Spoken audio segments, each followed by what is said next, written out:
All right, so let's talk Stars on Mars, episode 1. And no, like Special Forces, I'm not expecting this to be renewed. I could be wrong, this first episode was kind of cool. It depends on how much they lean on unnecessary drama. But anyway, so it starts with Chris Mintz-Plasse. Hope I said that correctly. Being the first person to enter the habitat. Of course, this is hosted by William Shatner, and William Shatner. I'm not going to go into it beyond that. So, first we get Chris Plasse. He's going through the motion of, okay, now you can take off your helmet, you can decompress, blah, blah, blah, blah, blah. Interestingly, though, when the mission started, they didn't go through that whole rigmarole. I mean, you didn't hear the AI saying, you may now take off your helmet. But anyway, so they come in one by one, and the AI introduces us to these people for people who don't know who they are, which probably about half of them I didn't. Half I did, half I didn't. So I'm not going to be one of those people that screams, these aren't stars, I haven't heard of them. No, I'm just not interested in what they've done previously, so. Okay. Anyway, so everybody comes in, and everyone seems to be getting along. And now I wonder if they could hear the AI explaining who each celebrity is, because based on Ariel's confusion of who Lance is, I'm going to say they don't. Either that, or she wasn't paying attention, or figured that it left out something. I don't know, because if she had heard the I do not see why she would have made that mistake. But anyway, so they all come in. Well, most of them come in. We find out later one is stuck. But they're all getting to know one another. Um and so then it's about time to name a base commander. And at first people want Ariel to do it. And oh, like Adam put it, nobody wanted to be the first base commander because you're just feeling each other out. You don't know what's happening yet. Um, Tom talks a little bit about Scandival, which I made the mistake of looking up and quickly deciding that I know more than I ever needed to. I just wanted to know how Tom was involved. That was it. Found out he was only transgently involved, so tangentially involved. So don't care. It's fine. So they're all getting to know each other, and then they have to pick a base commander. Um, Richard asks Marchand if he wants to be base commander, and he said yes, but he had to be asked, which should have told you how he was going to be base commander, which was he just wanted the single room. He really didn't give a shit about the rest of all that goes into it. But he was still fun. So, um, let's see. Chris pointed out that he's been called McLovin for 16 years ever since Superbad came out.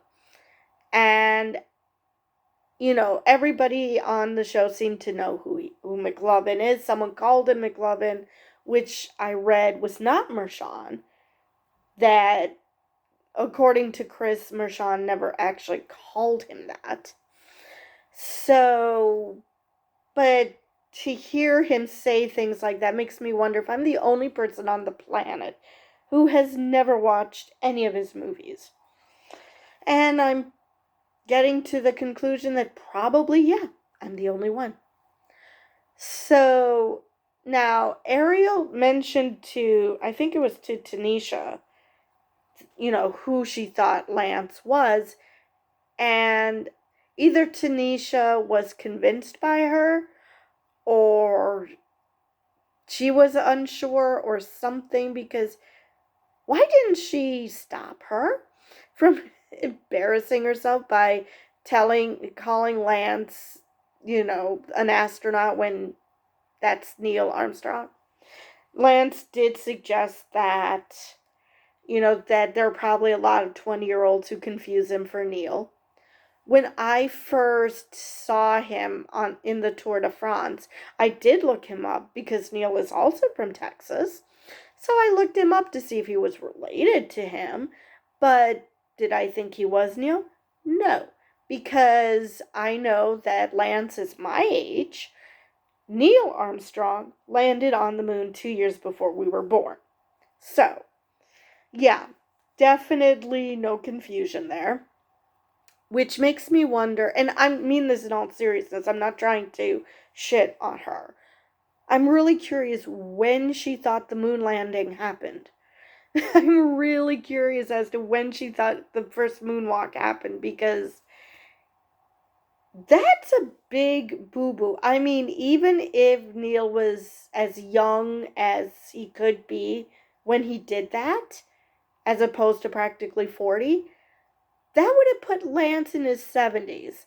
Now, Lance has white hair, but no, doesn't look like he's in his 70s. No, I don't think even a 20-year-old would think that. So, I'm really curious when she thought that the moonwalk happened. I'm really, really curious.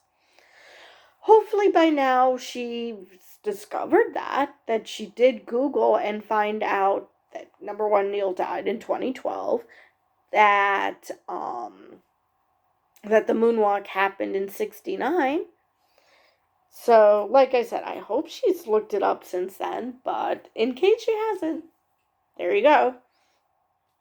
Yes, the moonwalk happened in 69. Lance Armstrong was born in 71. So, yeah. Anyway, moving on from that.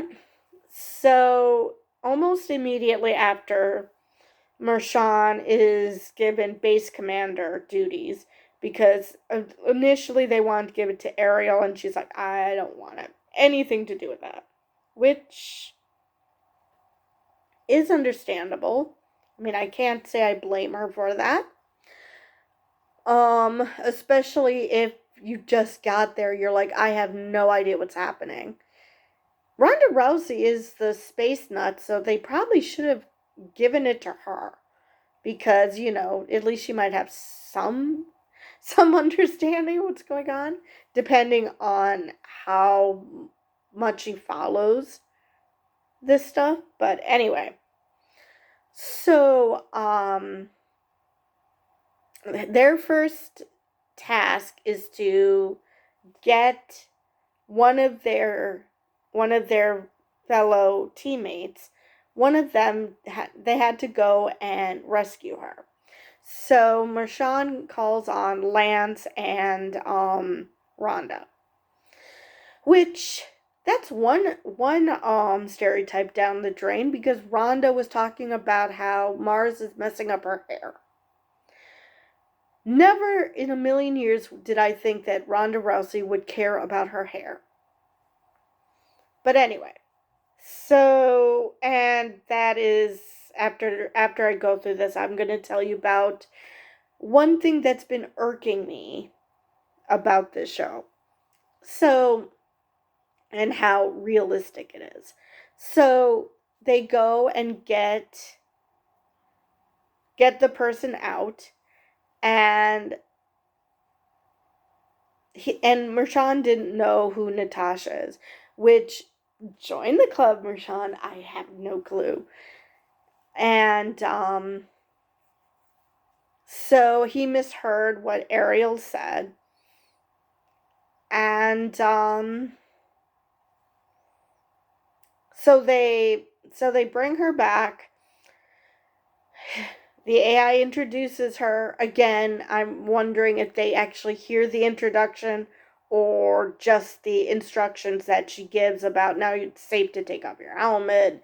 Now, you know, you're gonna decompress here, whatever. And yeah.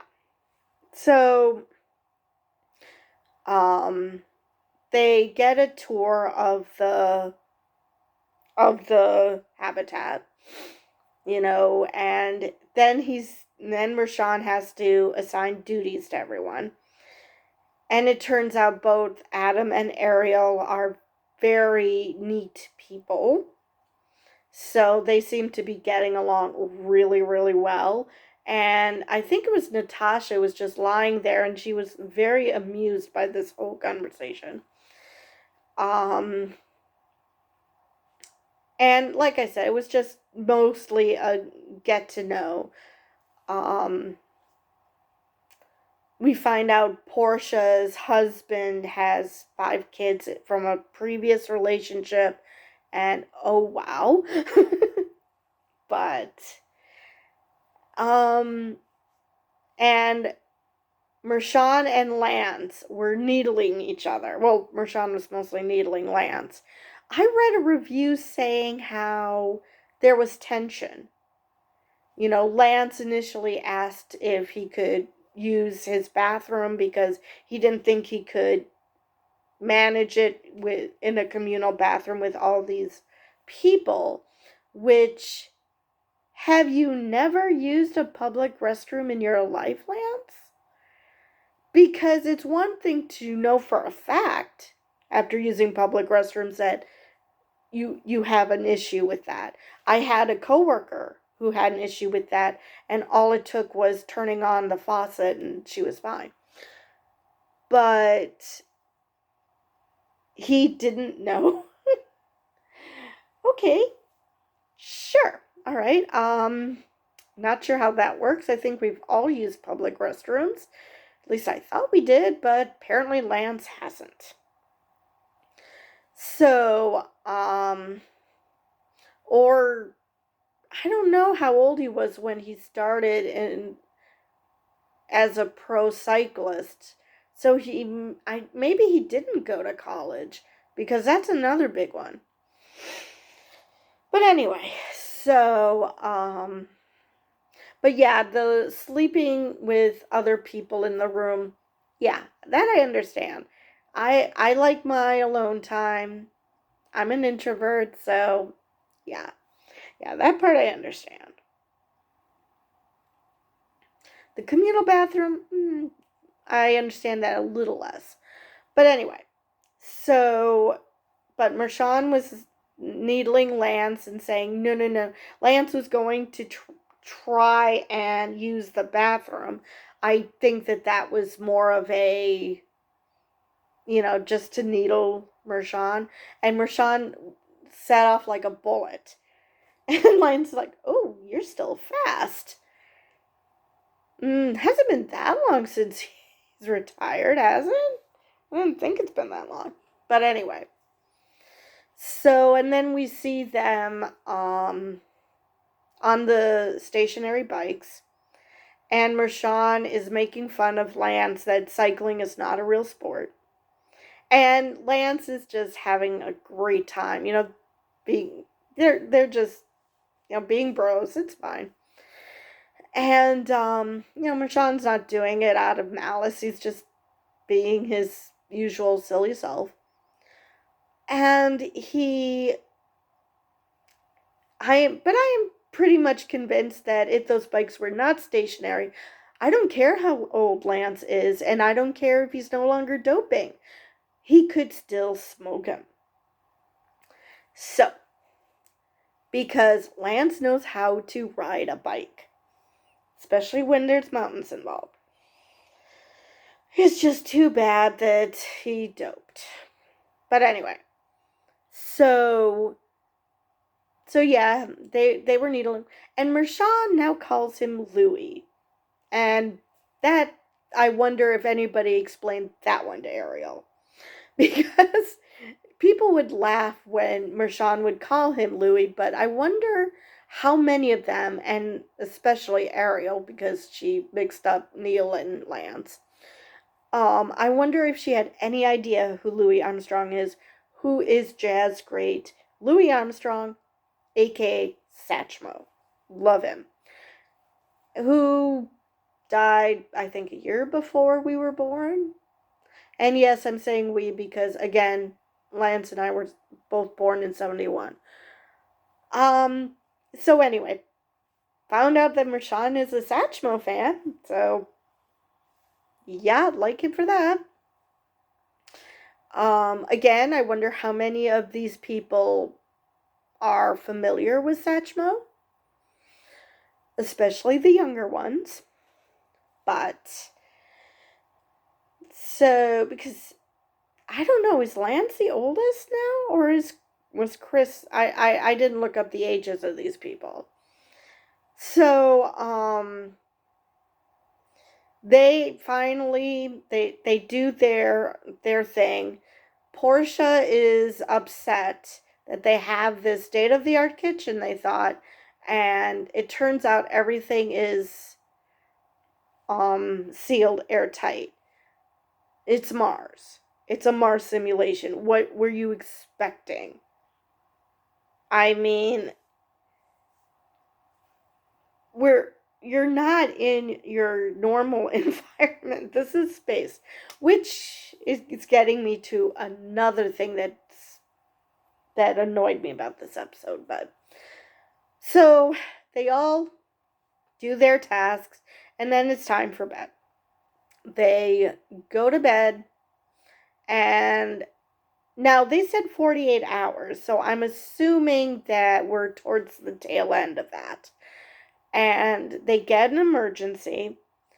Again, it's from Bill Shatner, who is Bill Shatner. Now, he claimed that I can't hear you because there's a 17-second difference between me and Mars. I'm gonna say that was pre-recorded because he's probably in North America somewhere. They're in Australia. So that's a big time difference. And he's in his 90s. So I doubt that he would be staying up long enough to. Of course, this was supposedly at night for them, so maybe he was bright eyed and bushy tailed and up. But I'm gonna say that all of this stuff was pre recorded. Well, as pre recorded as one can be. But anyway, considering you're gonna have to name a mission specialist, and that he's going to have to know who got kicked out. So obviously pre-recorded to an extent.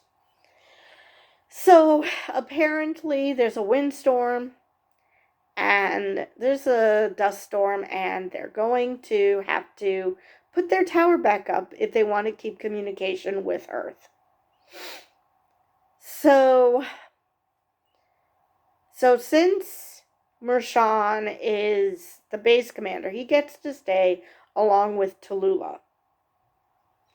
Which I wonder if she was picked first because she's the ultimate Nepo baby, and they wanted to protect her from being unceremoniously kicked out just for that reason.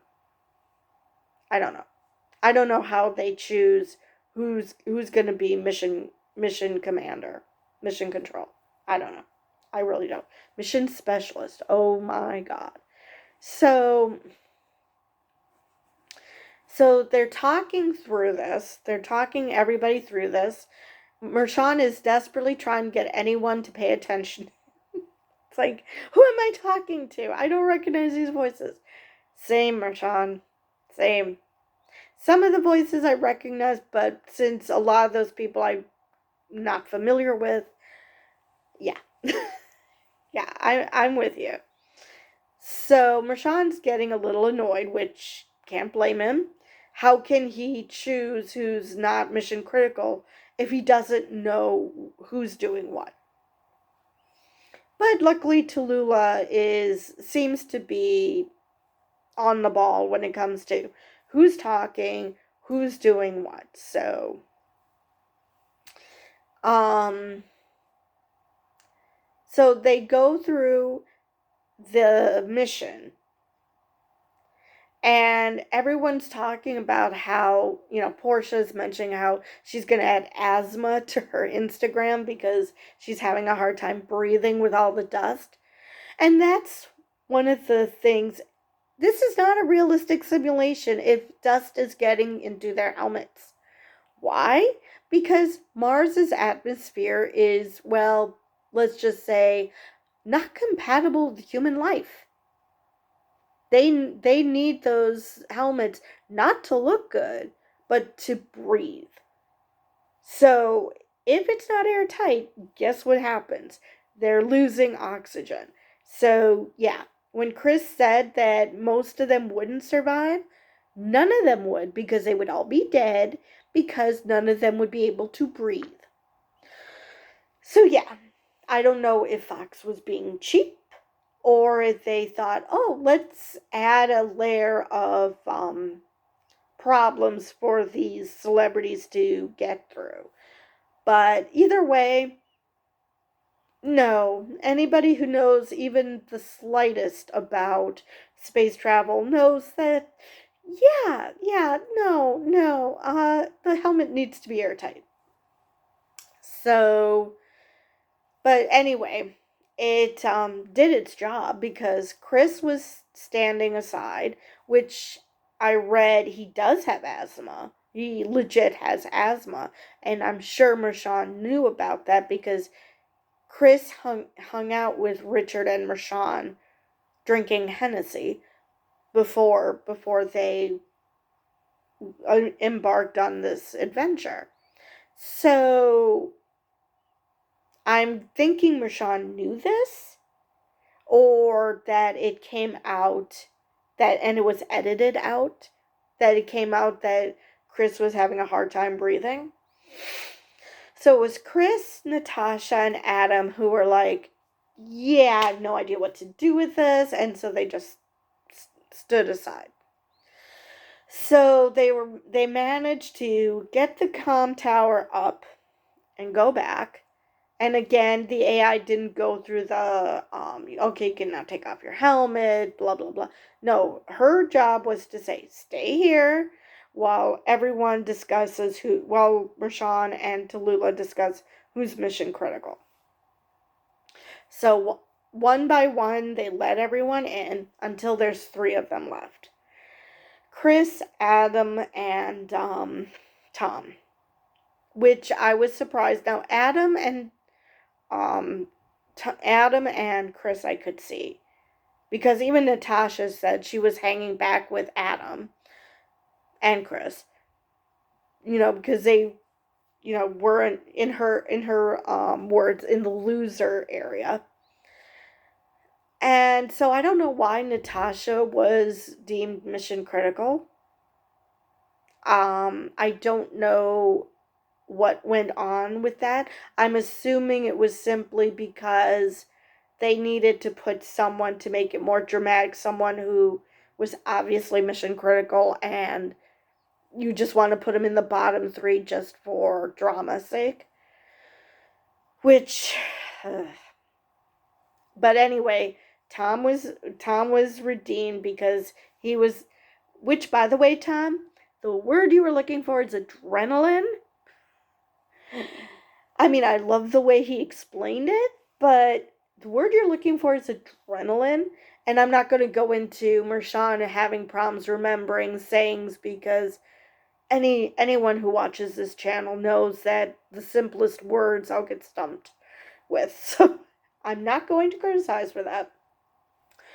But so Tom is the last one that they deem mission critical, so it's down to Adam and Chris.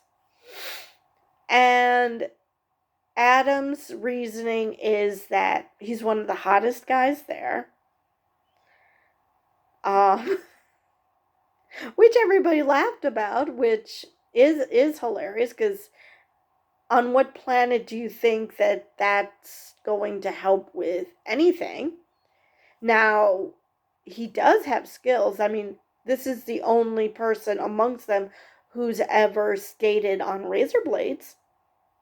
Who's ever stood on razor blades, meaning skates. So, yeah. Yeah, he does have skills. He is athletic. So, he could help in that regard. But being hot, no. Not even close. So Natasha has even more work cut out for her than she thought. She initially said, "How can I be the comedian when you're here?" to Marshawn. Now she has to deal with Adam as well. So, and Chris is like, "Well, I was getting out of everybody's way. There's 11 people already. I mean, how many people do you need?" Which might not be wrong, but we didn't see the final deliberation. And like I said, based on what I've read and the fact that Chris does have asthma, and because the helmets are not hermetically sealed, because God forbid we would not have that part make sense. He was the one who was first deemed to be extracted, which I felt bad about, because I also read he did not want to be the first one out. But on the other hand, these are good people. They probably were aware that he was struggling because of his asthma. They probably knew that. And that's probably what we did not hear. So people could rage against, why didn't you kick out Natasha? And the reason they didn't kick out Natasha was because Chris was low hanging fruit. He has asthma and he was struggling. So, let's get rid of him first. Now, why they didn't put Natasha in the bottom 3, let alone the bottom 2, I do not know that. Like I said, they probably just wanted to put someone in there who was obviously not going to be booted. But yeah. Otherwise, I don't know how they would have, if it weren't for Chris and his health problems, that might have been also a who do we save situation. So, yeah, that's how it ends, and then we see what's going to happen, and there is a lot of drama, but most of it seems to be regarding the missions, which I'm fine with. I mean, yeah, of course that's going to be dramatic, because we've got to make sure that you get through these missions. And they're trying to make it as realistic as possible. And like I said, they already messed up with the helmet, so I wonder how realistic this really is going to be. But I do plan on watching it tonight, episode 2. So hopefully I'll have episode 2 video up tomorrow. And with that, I think I've covered all the main points of this episode, and I will see you probably tomorrow.